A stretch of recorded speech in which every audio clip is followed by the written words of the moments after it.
30 வருட காலத்தை யுத்தத்தை முடிவு கொண்டு வர கடற்படையில் இணைந்து அளப்பரிய சேவையாற்றிய இலங்கை ராணுவத்துக்கு எல்லா வகையிலும் ஒத்துழைப்பு வழங்கிய முன்னாள் ஜனாதிபதி மகிந்த ராஜபக்சவின் மகன் ஜோச ராஜபக்சவுக்கு வெளிநாட்டு பயணத்தடை விதிக்கப்பட்டிருக்கு. எல்லாரும் கொழும்பு கோட்டை புகையிறதுக்கு முன்னால அட்டெல்லாம் தூக்கிக்கிட்டு வாங்க. நான் ஜனாதிபதி ஆனதுமே சிஐடியிலிருந்து சாணி அபேசேகர் பதவி விலக்கப்பட்டாரு. ஆனா சாணி அபேசேகர் நினைக்கிறாரு நான் தான் அவரை பதவி விலக்குனேன்னு. ஐயோ நானும் அப்படி செய்யல.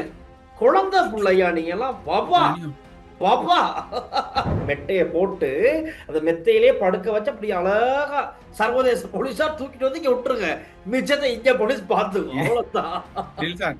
இவங்க வந்தாங்கன்னா நம்மளை வச்சு தூக்குவாங்க காட்டில போற போக்க பார்த்து.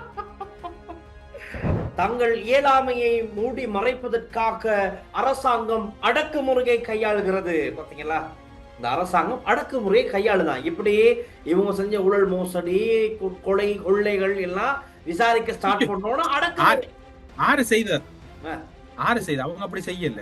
சும்மா போய் சொல்றாங்க. இல்ல எனக்கு ஒன்றும் செல்லல. நாமல் உங்களோட சித்தப்பட்ட அந்த 4 கண்டெய்னரை பற்றி சொல்றாங்க. அதுல எடுத்ததெல்லாம் தான் சிரந்தி ராஜபக்ச சிஐடிக்கு வரும்போது ஜொலி ஜொலிக்குதே ஜொலி ஜொலிக்குதே சொக்க தங்கம் ஜுவல்லரி சொக்க வைக்கும் ஜுவல்லரி.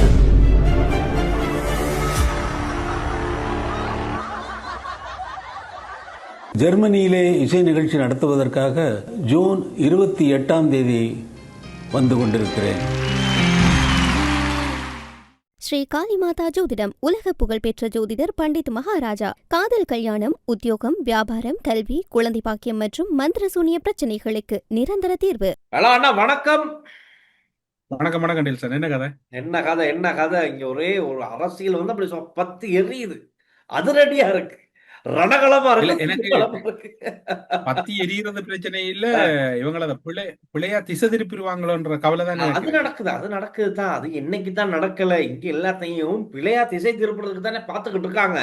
இப்ப யோசித்த ராஜபக்ச ஸ்டேட்மெண்ட் ஒண்ணு கொடுக்கறதுக்காக லஞ்ச ஊழல் ஒழிப்பு ஆணைக்குழுக்கு போனாரு, கைதாகிட்டாரு. இப்ப கொழும்பு புதுக்கடை நீதிமன்றத்துல நடந்துகிட்டு இருக்கு வழக்கு விசாரணை நடந்துகிட்டு இருக்கு. ஒருவேளை பிணை வழங்கப்படலாம், இல்லைன்னா விளக்க வரையில் வைக்கப்படலாம். அந்த அப்டேட் இன்னும் வரல. நாங்கள் ரெக்கார்ட் பண்ணிக்கிட்டு இருக்கிற நேரத்தில் வழக்கு நடந்துகிட்டு இருக்கு. ஏதாச்சும் வந்தா ப்ரோக்ராம் நடுவில் நாங்கள் அந்த அப்டேட்டை கொடுக்கவும் ரெடியா இருக்கோம். அதே மாதிரி கோட்டாபே ராஜபக்சனுடைய வழக்கு, அதாவது அவருடைய ரிட் மனு மேன்முறையீட்டு நீதிமன்றத்தில் முன் வச்சாரு.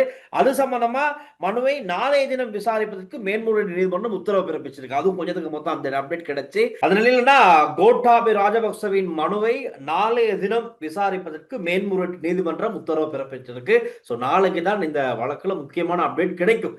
இன்னொரு அப்டேட் உங்கள்ட்ட இருக்குன்னு நினைக்கிறேன். இந்த வழக்கு விசாரணையை நீங்க மிக நுணுக்கமாக நினைச்சிருந்தீங்கன்னா அந்த பெஞ்ச் மாறி இருக்குது, அந்த நீதிபதி மாறி இருக்கிறார். ஈவினிங் மாறி இருக்கிறார். அது அந்த நீதிபதியில சுய விருப்பின் பேரில் இடம்பெற்ற விடயம். அது நார்மலா ஒரு வழக்கு விசாரணையில இருந்து நீதிபதிகள் சில காரணங்கள், அவர்கள் சில காரணங்களை வெளிப்படுத்த மாட்டாங்க. காரணங்களுக்கு அதே வேளையில கோட்டாபாயவின் மனு இன்று விசாரணைக்கு எடுத்துக் கொள்ளப்பட்டது. உயிர்த்த ஞாயிறு தாக்கல் தொடர்பான விசாரணைகளின் போது தன்னை கைது செய்வதை தடுக்குமாறு கோரித்தான். அதாவது கோட்டாபாய அந்த மனுவை தாக்கல் செய்திருந்தார். நீதியரசர் பிரியந்த பெர்னாண்டோ இந்த மனுவை விசாரணை செய்வதிலிருந்து விலகி கொண்டிருக்கிறார். நீதியரசர் பிரியந்த பெர்னாண்டோ விலகி கொண்டிருக்கிறார். இந்த மனு இன்றைய தினம் மேல்முறையீட்டு நீதிமன்ற நீதிபதிகளான ரோஹன அபேசூரிய மற்றும் பிரியந்த பெர்னாண்டோ ஆகியோர் அமர்வின் முன்னிலையில் விசாரணைக்கு எடுத்துக் கொள்ளப்பட்டது.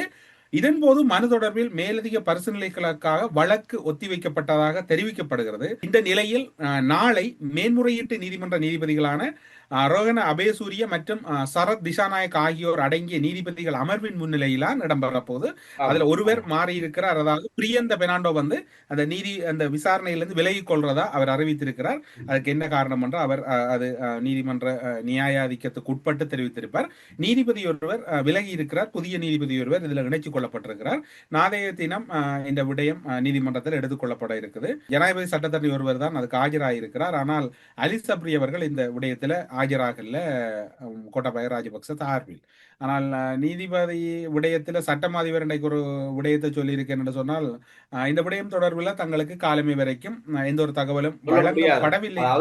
சட்டம் அதிபர் திணைக்களம் சொல்லியிருக்கு கோட்டாபய ராஜபக்ச அவருடைய கோரிக்கை இவரை கைது பண்ண கூடாதுன்னு இவங்களுக்கு சொல்லக்கூடியதா இல்லையா, சான்சஸ் இல்ல. குறைவு தான். பார்ப்போம் நாளைக்கு நீதிமன்றம் என்ன முடிவு எடுக்குதோ அப்படிங்கிறத பார்த்துட்டு தான் அடுத்த கட்ட ஃபைனல் அப்டேட்டுக்கு நம்மளுக்கு வரக்கூடியதா இருக்கும். இதுல ஒரு விடயத்தை பாத்தீங்கன்னு சொன்னால், இவர் மனு தாக்கல் செய்தாலும் ம். அவரை கைது செய்யணும் என்ற ஒரு கட்டாயம் இருக்கும் என்று சொன்னால் அந்த கைதை யாரும் தவிர்க்க முடியாது. இது கட்டாயம். வந்து இலங்கையில நீதிமன்ற பொறிமுறைகளுக்கு உட்பட்டு தான் நான் சொல்றேன் டில்சன். நீங்கள் இப்ப சட்டமாதிபர் இன்றைக்கு சொல்லி இருக்கிறார் என்று சொன்னால், அவர் ஒரு விடயத்தை சட்டமாதிபர் மேற்கோள் காட்டியிருக்கிறார் பாத்தீங்கன்னு சொன்னால், கைது செய்யறதை தடுக்குமாறு கோரித்தான் இந்த மனு தாக்கல் செய்யப்பட்டது. ஆனால் அது தொடர்பில் சட்டமாதிபர் இன்னும் உத்தியோகபூர்வமான அறிக்கை நீதிமன்றத்துக்கு வழங்கவில்லை என்று சொன்னால் அவருக்கு அது காலக்கிரமத்தில் கிடைக்க என்ற காரணம். ம்ஹும். சில வேளைகள்ல நாளைக்கு அந்த தங்கள் தரப்பு நியாயத்தை கூறலாம். ஆனால் கோட்டாபய ராஜபக்ச இப்படி முன்பிணை எடுத்தால் கூட ஒரு தேவை இருக்கின்றது, முறையான சாட்சியங்கள் இருக்கின்றது என்று நீதிமன்றம் கருதுகின்ற பட்சத்தில், சட்டமாதிப திணைக்களம் அதை சமர்ப்பிக்கின்ற பட்சத்தில் அவருடைய கைதை தடுக்க முடியாது. Right. அல்லது இரண்டாவது ஆப்ஷன், நேற்று செய்திகளுக்கு அப்பல பார்த்திருந்தீங்கன்னா தெரிஞ்சிருக்கும். இரண்டாவது ஆப்ஷன் என்னன்னு சொன்னால், சட்டமாதிபர் நீதிமன்றத்துக்கு தெரியப்படுத்திய பின்னர் தான் நாம் இந்த கைது நடவடிக்கையை செய்வோம் அல்லது கைது நடவடிக்கையில் ஈடுபடுவோம் என்கின்ற தகவலை மேன்முறையீட்டு நீதிமன்றத்துக்கு கொடுத்தாலும் இவருடைய கைது, அதாவது கைது ஒன்றுக்கான ஆதாரம் அல்லது வழக்கின் முகாந்தரங்கள் இருக்கிறது என்றால் அதற்கு மேன்முறையீட்டு நீதிமன்றமும் வழிவிடுகின்ற ஒரு சூழ்நிலை தான் சட்ட ஏற்பாடுகளில் இருக்கிறது. அந்த சட்ட ஏற்பாடு இப்படித்தான் இருக்குது. நீதிமன்றமும் வந்து இந்த விடயத்துல மிகவும் கவனமாகத்தான் இந்த விடயத்தை கையாண்டு கொண்டிருக்கின்றதான் இன்றைய நீதிமன்ற விவகாரம். இன்னும் ஒரு விடயமும் போய்கொண்டிருக்கு டில்சன். அது என்னமா, யோசித்த ராஜபக்ச இப்போ கொழும்பு புதுக்கடை நீதிமன்றத்தில் முன்னிலைப்படுத்தப்பட்டதன் பின்னர் யோசித்த ராஜபக்ச லட்ச பணாக்க எப்ப மொத்தம் முதாயிர பிணையில் விடுவிக்கப்பட்டிருக்காரு. 50 லட்சம் சரீர பிணையிலும் விடுவிக்கப்பட்டிருக்கிறதா தான் ஒரு அப்டேட் கிடைச்சிருக்கு. அதை நாங்க சொல்லிக்கிறோம் இந்த நேரத்துல. இந்த இடத்துல முக்கியமா நினைவு கூறப்பட வேண்டிய ஒரு அதோட வெளிநாடு செல்லவும் பயணத்தடை உத்தரவு பிறப்பிக்கப்பட்டிருக்கு. யோசித்த ராஜபக்சவுக்கும் வெளிநாட்டு பயணத்தடை விதிக்கப்பட்டிருக்கு. அதான் லேட்டஸ்ட் அப்டேட் இப்ப வந்திருக்கு. சித்தப்பாக்கு பிறகு மகன் எல்லாம் கிளம்பி வாங்க 30 வருட காலத்தை யுத்தத்தை முடிவு கொண்டு வர கடற்படையில் இணைந்து அளப்பரிய சேவையாற்றிய இலங்கை ராணுவத்துக்கு எல்லா வகையிலும் ஒத்துழைப்பு வழங்கிய முன்னாள் ஜனாதிபதி மஹிந்த ராஜபக்சவின் மகன் யோசித்த ராஜபக்சவுக்கு வெளிநாட்டு பயணத்தடை விதிக்கப்பட்டிருக்கு. எல்லாரும் கொழும்பு கோட்டை புகையிறதுக்கு முன்னால அண்டெல்லாம் தூக்கிக்கிட்டு வாங்க, இட்ஸ் டைம் ஃபார் யூ அப்படின்னு விட்டுரும். ரைட். அதுல டெல்சான் இந்த யோசித்த ராஜபக்சவாக இருக்கலாம் அல்லது நாமல் ராஜபக்ச அல்லது சிரந்தி ராஜபக்ச அல்லது இப்ப போற பல அமைச்சர்கள் மீதான வழக்குகள்ல ஒரு தரம் மறந்து விட முடியாது. இந்த வழக்குகளை எல்லாம் மிகவும் பக்குவமாக அன்று எந்த ஒரு விளம்பரமும் இல்லாமல் தாக்கல் செய்த ஒருவர் தான் டில்ருக்சி விக்ரமரட்ன. டில்ருக்சி விக்ரமரட்னை யாரும் மறந்திருக்க முடியாது. கோட்டாபாய ராஜபக்சவை கூண்டிலேற்றிய சட்டமாதிப திணைக்களத்தின் ஒரு பிரதி சொலிசிட்டர் ஜெனரலாக இருந்தவர். அவர் அதன் பின்னர் கோட்டாபாய ராஜபக்ச வந்த பின்னர் அவரை முழுவதுமாக பழி வாங்கினார். அதாவது நல்லாட்சி காலப்பகுதியில் டில்ருக்சி விக்ரமரட்ன தான் அந்த சட்டமாதிப திணைக்களத்தை இந்த கோப்புக்களை எல்லாம் நகர்த்தி சென்றவர். மிகவும் ஒரு நேர்த்தியான அதிகாரி, சட்டமாதிப திணைக்களத்தை மதிக்கப்பட வேண்டியவர். சட்டமாதிபராக அவருடைய திறமை அடிப்படையில் வர வேண்டியவரை இந்த கோட்டாபய ராஜபக்ச அதனை தடுத்தார். அவருக்கு அந்த சட்டமாதிபராக வரக்கூடிய நிலையை தடுத்து அவரை பல்வேறுபட்ட விடயங்களில் எல்லாம் பழி வாங்கி கிட்டத்தட்ட சிராணி பண்டாரநாயக்கா பிரதம நீதியரசராக இருந்தபோது எவ்வாறான ஒரு நெருக்கடியை இந்த ராஜபக்ச குடும்பத்தில் சந்தித்தாரோ அதற்கு இணையான ஒரு நெருக்கடியை டில்ருக்சி விக்ரமரட்னவும் சந்தித்தார். இப்ப உங்களுக்கு அந்த விடயம் அவர் தெரிஞ்சிருக்கும். மிகவும் ஒரு பண்பான ஒரு பெண்மணி, ஒரு சிங்கள பெண்மணியாக இருந்தாலும் இன்று இந்த ஜோசித்தவா இருக்கலாம், நாமலாக இருக்கலாம், சிரந்தியா இருக்கலாம், டெல்சி எல்லார வழக்குகளுக்கும் மிக பக்குவம். அதாவது அவ சட்டத்துறையை பொறுத்தவரை சொல்ல போனா டில்சான் டில்ருக்சிய தவிர்த்து கொண்டு சட்டத்துறையை பார்க்கலாம். அப்படி ஒரு மிக அந்த நுணுக்கமான ஒரு பின்னணி உடையவர், சட்டத்துறை பின்னணி உடையவர், அரசியல் பின்புலம் இல்லாதவர், எந்த ஒரு அரசியலுக்கும் அப்பாற்பட்டவர். அவர் போட்ட அந்த கொயின் தான் இப்ப ஒர்க் பண்ணுது. அதே மாதிரி எதை நாங்க விதைக்கிறோமோ அதை அறுவடை செஞ்சு ஆகணும் அப்படின்னு தான் கதை. இன்னும் பாருங்க, அவ கோட்டாபாய ராஜபக்ச ஒரு தரம் கூண்டுலேற்றி விசாரணை செய்தவர். அந்த விசாரணை நான் நினைக்கிறேன் என் ஞாபகத்துக்கு கட்டின வகையில் அந்த விசாரணை குறுக்கு விசாரணை செய்தவர் ஜனாதிபதி சட்டத்திலே கேவி தவராசான் நினைக்கிறேன். அதுவும் ஒரு தமிழால் தான் அந்த குறுக்கு விசாரணை, கோட்டாட குறுக்கு விசாரணை எனக்கு ஞாபகத்துக்கு கட்டின சில வேற யாரும் தெரியாது. அவர் தான் குறுக்கு விசாரணை செய்தவர் ஏதோ ஒரு முக்கியமான வழக்குல. அந்த டில்ருக்சி இல்லைன்னு சொன்னால் இன்றைக்கு இந்த கணக்கு வழக்குகள் இல்லை. இப்ப இவங்களால அந்த சட்ட ரீதியா இதுல காமெடி என்னடா டில்சான், நீங்க சட்டத்துல ஓட்டையும் பயன்படுத்த இல்லாத டில்ருக்சி அந்த அளவுக்கு அந்த பவர்ஃபுல்லா அந்த ஒர்க்கை செய்திருக்காரு. அந்த ஒர்க் இப்ப டில்ருக்சி அதுக்கு பிறகு டில்ருக்ஸிய விக்ரமரட்னவ கோட்டா ஜனாதிபதி ஆனது அப்புறம் படுத்தின பாட பாடு. ஐயோ கடவுளே, எந்த ஒரு பிழையும் செய்யல. அவ உடனடியா டெர்மினேட் பண்ணி எப்படி ஷிராணி பண்டார் நாயக்கா இலங்கையில இருந்து 2 பெண்மணிகள் பதவியில் இருக்கும் போது நிந்திக்கப்பட்டவங்கன்னு சொன்னால் ஷிராணி பண்டார் நாயக்கா, அடுத்த டில்ருக்ஸி தான். அந்த தென்னிலங்கையில அவ முறையான பணி செய்யக்குள்ள அது கனவேர் இருக்கிறாங்க. இந்த ராஜபக்ச ஃபேமிலியால பழி வாங்கப்பட்டது. அதுல இன்னொருத்தர் தான் பிரதான மாறாவது சாணி அபேசிங்க, சாணி அபேசேகர சிஐடி பணிப்பாளர் வந்தோட அது நேற்று மனுவிலே குறிப்பிட்டிருக்காரு. கோட்டாபய ராஜபக்சே என்ன சொல்லியிருக்காருன்னு சொன்னா, நான் ஆட்சிக்கு வரும், நான் ஜனாதிபதி ஆனதுமே சிஐடியில இருந்து சாணி அபேசேகர பதவி விலக்கப்பட்டாரு. ஆனா சாணி அபேசேகர் நினைக்கிறாரு நான் தான் அவரை பதவி விலக்குனேன்னு. ஐயோ நானும் அப்படி செய்யல. குழந்தை பிள்ளையா நீங்க எல்லாம் பாப்பா பாப்பா. அது அவர் இன்னொரு பங்காளி நம்மட வாசு விக்னேஸ்வரன் சம்பந்தி சொல்லி இருக்கிறார். எப்படின்னு சொன்னால், நேற்று ஒரு பதவிக்கு வர அரசாங்கம் தங்களுக்கு விருப்பம் இல்லாதவங்களையா முக்கிய பதவியில வைக்கும், தங்களுக்கு நம்பிக்கையானவங்களை தானே வைக்கும். அதே நீங்க கூட அந்த பதறீங்கன்னு வாசு கேட்டிருக்கு நேற்று. அப்ப பாத்துங்க வாசு இப்ப எங்கேயோ மாறிட்டாரு. நல்ல டோட்டல் சேஞ்ச். வேற லெவல் என்ன. ஏன் அவர் சொல்றாரு, ஏன் பயப்படுறீங்க, பொன்சாக்கையோ அரெஸ்ட் பண்ணதானே, எவ்வளவு பேர் அரெஸ்ட் பண்ணதானே, ஏன் இவர் அரெஸ்ட் பண்ண மட்டும் பதறீங்கன்னு. වැදගත් හමුදා නිලධාරීන් කී දෙනෙක් දනුවම් වලට යටත් කරලා තියෙනවා. ඉතින් මේක විශාල කලබගෑනියක් කරගන්නේ මොකටද? මං හිතන්නේ මේක අනවශ්‍ය දේශපාලන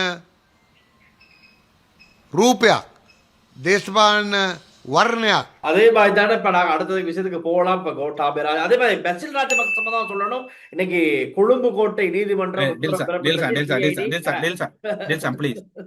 வருத்தக்காரால பெரிய கதையாதுங்க. அவங்க குடும்பம் தூக்கிட்டு வரும் அழகா மெட்டைய போட்டு அந்த மெத்தையிலேயே படுக்க வச்சு அப்படி அழகா சர்வதேச போலீஸா தூக்கிட்டு வந்து இங்க விட்டுருங்க.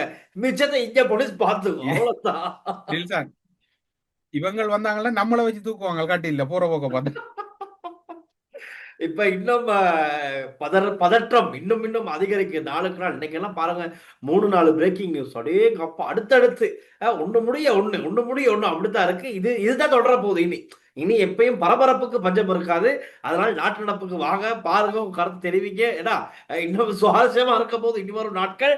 அதே மாதிரி தான் இப்ப ஆசு மாரசிங்க சம்பந்தமா. இப்ப ஆசு மாரசிங்க எதிர்கட்சி யூஎன்பில தான் இருந்தாரு. இப்ப யூஎன்பில இருந்து கருத்து தெரிவிச்சுக்கிட்டு இருக்கும் போது ஒரு தொலைக்காட்சி நிகழ்ச்சியில கலந்துகிட்டாரு நேற்று அல்லது நேற்றைக்கு முன்தினம். இதில் போயிட்டு கதைச்ச கதை என்னன்னா, இப்போ போற விசாரணைகள்லாம் சரியா தானே போகுது, எனக்கு யூட்டன் அடிக்க முடியாது, நான் சரியா தான் அதை பாக்குறேன் அப்படின்னு இவர் கருத்து சொன்னார். இப்ப இதே வந்து எஸ்ஜேபியில இருக்க ஒரு உறுப்பினர் ஒருத்தர் வந்து எதிர்க்கிறாரு.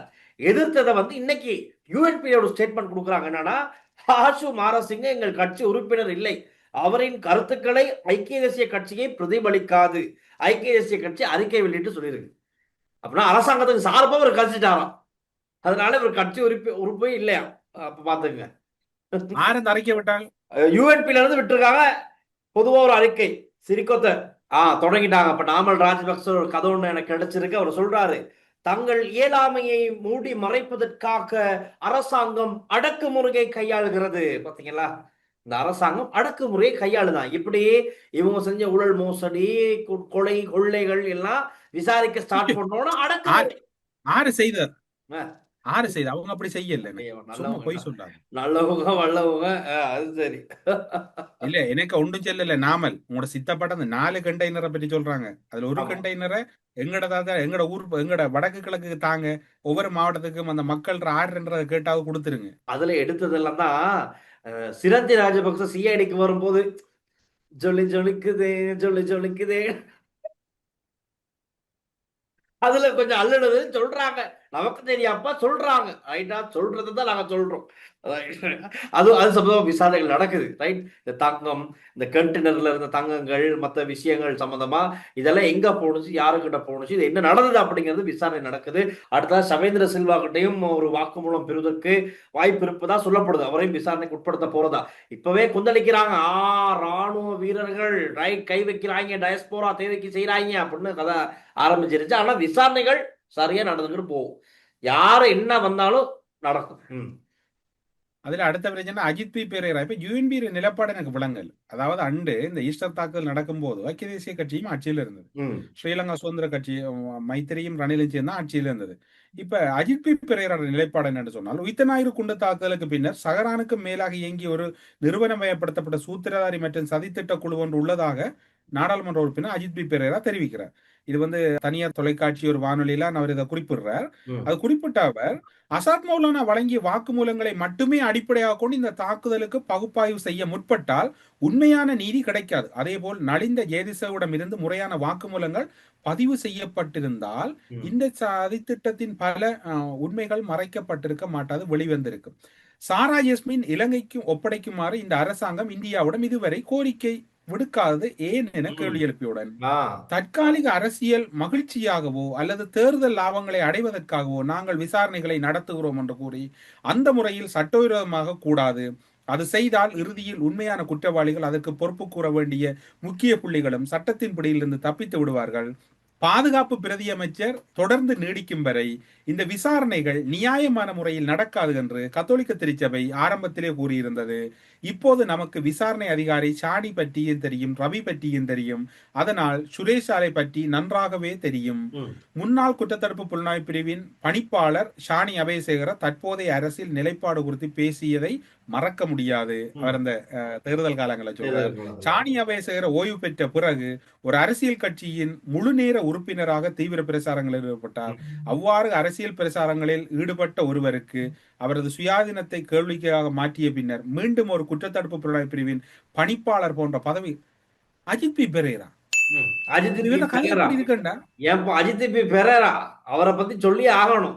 டித்வா சூறாவளி வந்தப்போ அந்த பாலத்துல ஒரு பஸ் இறுக்கிடுச்சு, ரைட்டா? சுற்றி வர தண்ணி. ஃபேஸ்புக்கில் அடிக்கிறார் இவர் நைட் ஒரு 11:30 மணிக்கு. ஓ, குறித்த பஸ்ஸுண்ட மேல் பகுதி கலண்டு போய்கிட்டு இருக்கு, அதுல அதுக்கு மேல இருந்த மக்கள் அடிச்சுக்கிட்டு போய்கிட்டு இருக்காங்க. கதையாது. சரி, உண்மை இல்ல நம்பிட்டாங்க. பரபரப்பு. ஐயோ, அஜித் பி பெரேரா ஒரு அப்டேட்டை போட்டிருக்காங்க. காலையில பார்த்தா அந்த மக்கள் அந்த பஸ் ஓட்டுக்கு மேல மேல் பகுதியில தான் அவங்க நின்றுகிட்டு இருந்திருக்காங்க. அடிச்சுக்கிட்டு போன ஓடு எங்க?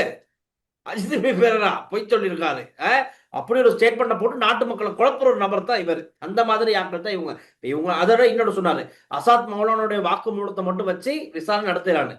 அவருடைய சாட்சியாளருக்கு மட்டும், அசாத் மௌலானா மட்டும் இந்த வழக்குல சாட்சியாளர் இல்ல, 4 பேர் இருக்காங்க. 4 பேரும் கோட்டாபய ராஜபக்ச காலத்துல, அது 4ல 2 பேர் முக்கியமான பிரதி போலீஸ் அதிபரா கோட்டாபய ராஜபக்ச ஆட்சி காலத்துல இருந்தவங்க. அதையும் சொல்லியிருக்காரு கோட்டாபய ராஜபக்ச அவரோட மனுல.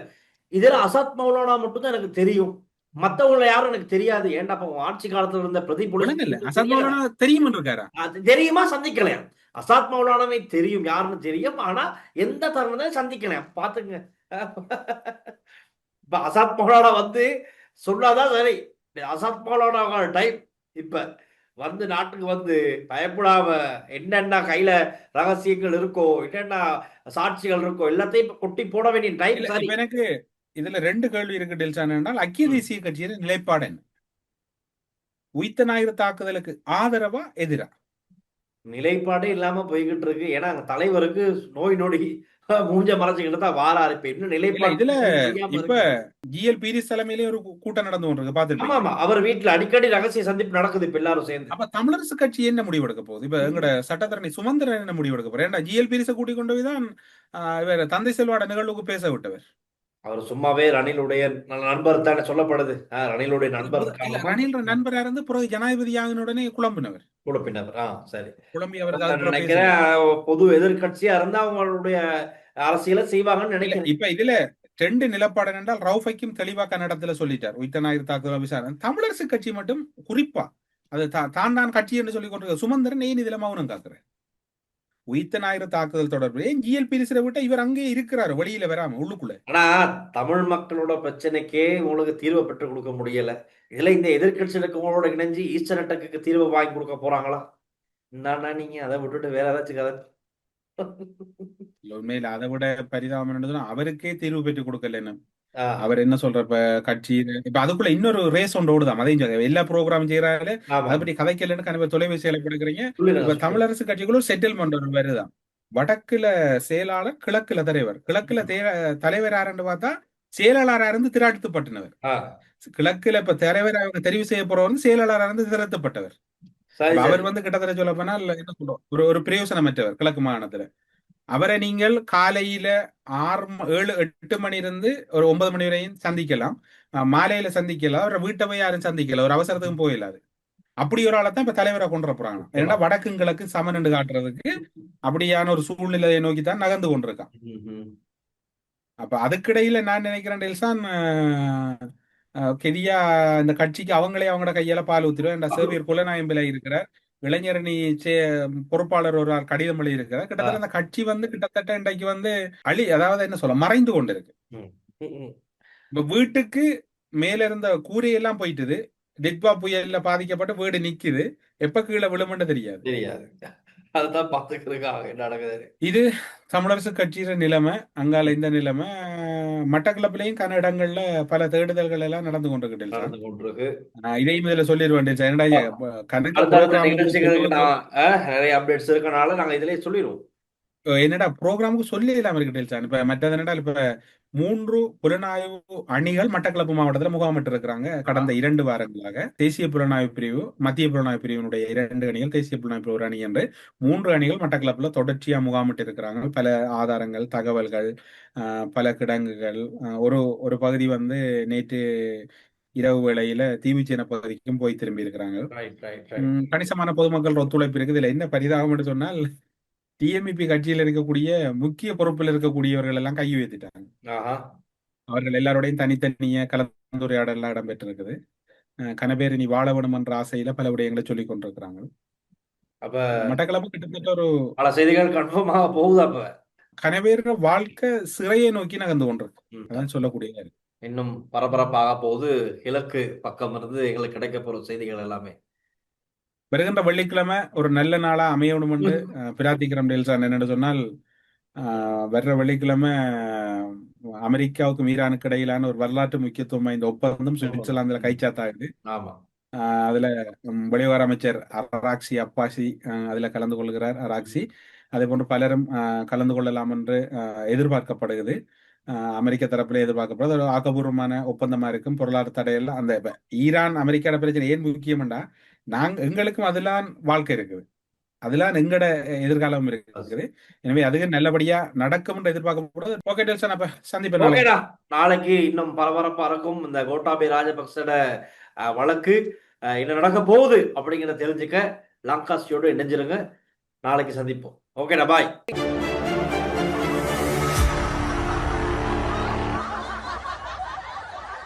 ஜெர்மனியிலே இசை நிகழ்ச்சி நடத்துவதற்காக ஜூன் 28ஆம் தேதி வந்து கொண்டிருக்கிறேன். ஸ்ரீ காளிமாதா ஜோதிடம் உலக புகழ்பெற்ற ஜோதிடர் பண்டித் மகாராஜா. காதல், கல்யாணம், உத்தியோகம், வியாபாரம், கல்வி, குழந்தை பாக்கியம் மற்றும் மந்திர சூனிய பிரச்சனைகளுக்கு நிரந்தர தீர்வு.